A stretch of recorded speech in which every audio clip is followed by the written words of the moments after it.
Willkommen zu einem neuen Video von Tipps, Tricks, Kurioses und Wissenswertes.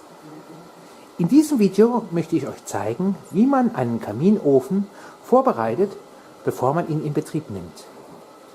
Denn man sollte diesen erst einmal sauber machen, wenn man ihn am Tag zuvor verwendet hat, bevor man ihn wieder neu anheizt. Aber zuerst könnt ihr gerne mal meinen Kanal abonnieren sowie die Glocke aktivieren, damit ihr zukünftig kein Video mehr von mir verpasst. Bis gleich!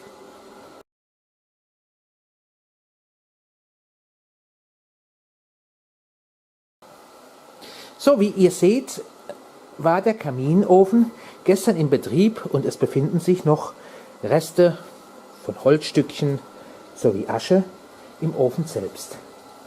Auch ist der Aschebehälter noch mit Asche befüllt. Die Scheibe ist bereits gereinigt, welches ihr hier sehen könnt.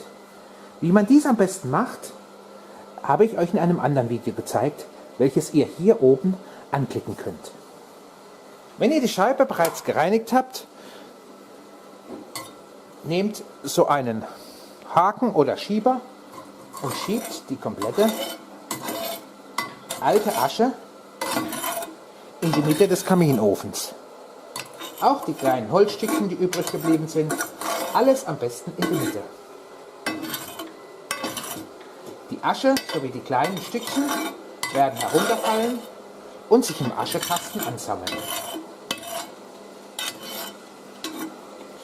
So, wenn ihr dies soweit habt, solltet ihr den Aschebehälter unten herausnehmen und solltet ihn erst einmal entleeren.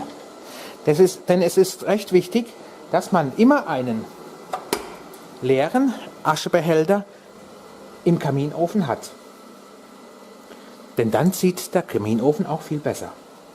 In diesem Fall ist er noch nicht besonders voll, aber wir leeren ihn trotzdem.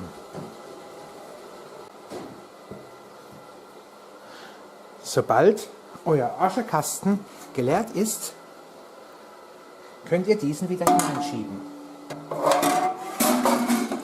Zum Anfeuern ist es sinnvoll, wenn ihr ihn ein kleines bisschen offen stehen lässt, also einen ganz kleinen Schlitz nur. Dann zieht diesen Zug auch direkt raus und öffnet den Gitterrost.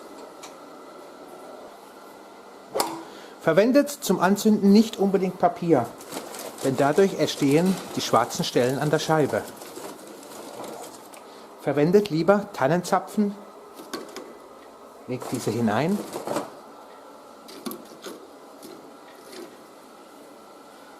und danach etwas Kleines an Zündholz oder sozusagen kleine Holzbriketts. Danach verwendet ihr am besten einen braunen Holzanzünder. Oben müsst ihr selbstverständlich die Klappe am Rohr aufmachen, damit es durchziehen kann.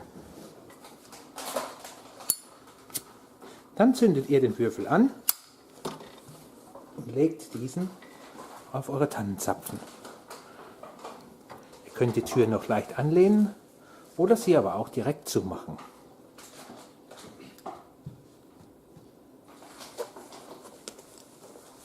Wenn ihr noch Fragen dazu habt, schreibt mir dies einfach unten in den Kommentaren. Lasst mir ein Like da, wenn euch der Beitrag weitergeholfen hat. Und abonniert meinen kostenlosen Kanal, dass ihr kein Video mehr verpasst. Am besten aktiviert ihr dazu noch die Glocke. Bis bald!